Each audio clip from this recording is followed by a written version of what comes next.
और आज UP cabinet से इस्तीफा देने वाले कैबिनेट मंत्री दारा सिंह चौहान इस वक्त हमारे साथ सीधा जुड़े हुए हैं।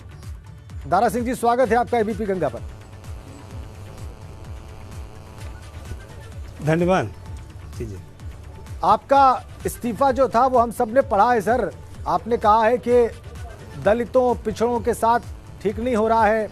आपने लिखा है बेरोजगार नौजवानों के आरक्षण पर हमला किया गया है, ये ठीक नहीं है, ये आपको अच्छा नहीं लगा, इसलिए आपने इस्तीफा दे दिया।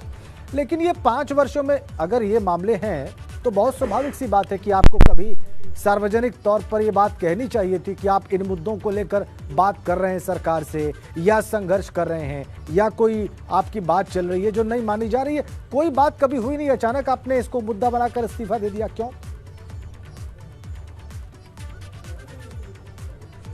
नहीं, देखिए, कोई चीज़ अचानक नहीं होती है। आपने देखा इस पूरे प्रदेश में जिस वंचित समाज के लोगों ने, दलित समाज के लोगों ने, पिछड़े समाज के लोगों ने, किसान और नौजवानों ने 5 साल सरकार बनाने के बाद 5 साल तक इंतज़ार किया कि शायद आज मुझे न्याय मिलेगा, शायद कल मुझे अधिकार के बारे में सरकार सोचेगी।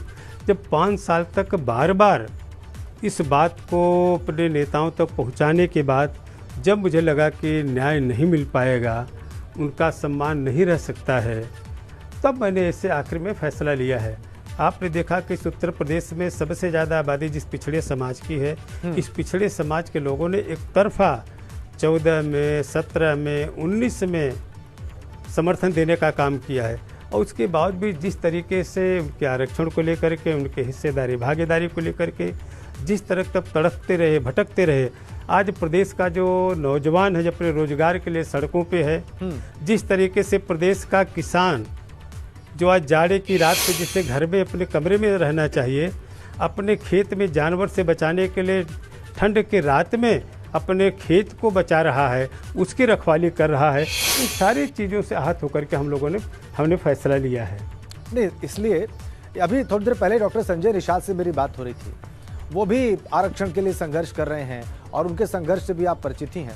वो ये कह रहे थे कि ये लड़ाई अंदर रहकर भी की जा सकती है, और चूंकि केंद्र में भाजपा की सरकार है, अभी 5 साल से यहाँ पर एक बहुत बड़े बहुमत की भाजपा सरकार थी, तो आपको अंदर रह के लड़ाई लड़नी चाहिए, बाहर जाके आपको कुछ हासिल नहीं होगा। जो लड़ाई आप लड़ना चाह रहे हैं वो बीजेपी से या सरकार से बाहर जाके आपको नहीं उसका परिणाम प्राप्त होगा, ये उनका कहना था, मैं उनको कोट कर रहा हूँ। इस पर क्या कहेंगे आप? देखिए, हर लोगों के अपनी लड़ाई का अपना तरीका होता है, लड़ने का तौर तरीका कैसे लड़ता है। लेकिन मैं तो कहता हूं कि हम लोगों ने पार्टी के अंदर रह करके, सरकार के अंदर रह करके भी बार बार मैंने व्यक्तिगत रूप से आगाह किया, मैंने अपने नेताओं तक पहुंचाने का काम किया है। लेकिन जब लगा आखिरी वक्त तक जब उन्हें न्याय नहीं मिला, क्योंकि आदमी इंतज़ार करता है कि शायद आज मेरे हक में कोई फैसला होगा, मेरे अधिकार के लिए कोई फैसला होगा, जब आखिरी तक मुझे लगा कि अब इन्हें न्याय मिलने वाला नहीं है, तब जा कर के मैंने बाद में लास्ट में जो हमने फैसला लिया है, एक कदम उठाया है। तो क्या थी जो आप कहना चाह रहे थे बार बार, और आपको लगा कि ये बार बार कहने के बाद भी आपकी ये बात नहीं मानी गई? वो बात ही हमारे दर्शकों को बता दें, वो मांग क्या थी आपकी? देखिए, आज आप देख रहे हैं कि जिस तरीके से इस प्रदेश में जिसकी आबादी आधे से ज़्यादा है, जिसको लगा कि हमारे अधिकार की सुरक्षा नहीं हो रही है, जिस तरीके से इस प्रदेश का जो नौजवान है आज रोजगार के लेकर के सड़कों पे है, जिस प्रदेश का किसान है अपने खेत की रखवाली के लिए रात में खेतों की रखवाली कर रहा है, उसे घर में सोना नसीब नहीं हो पाता है, जिस तरीके से चाहे दलित हो, पिछड़े, अगर उनके आरक्षण को लेकर के आज जो बहुत सारे नौजवान साथी पिछड़े समाज के आज सड़कों पे हैं, बरसात में, गर्मी में, आज सड़क पे अनशन प्रदर्शन कर रहे हैं, आज ऐसे लोगों को जब न्याय नहीं मिल पा रहा है, तब मुझे आखिर में फैसला लेना पड़ा। क्योंकि इस बात को हम लोग आगाह करते रहे, जब मुझे लगा कि उम्मीद की घड़ी अब खत्म हो गई है। आप 69,000 शिक्षक भर्ती में जो आरक्षण की बात कही जा रही है कि आरक्षण नहीं दिया गया जितनी संख्या में दिया जाना चाहिए था, वो बात कह रहे हैं आप?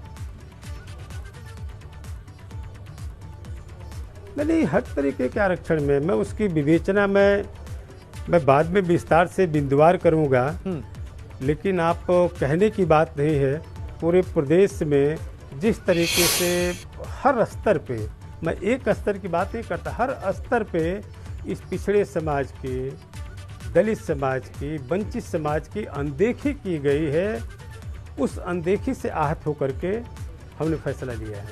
ठीक है, अब आपने कहा है कि 2 और मंत्री भी इस्तीफा देने वाले हैं, तो वो भी बता दीजिए सर। ये बड़ा मंच है, एबीपी गंगा पे बहुत सारे दर्शक हैं और बहुत सारे दर्शक आपके चाहने वाले हैं, आपके फॉलोअर्स हैं, वो जानना चाहते हैं।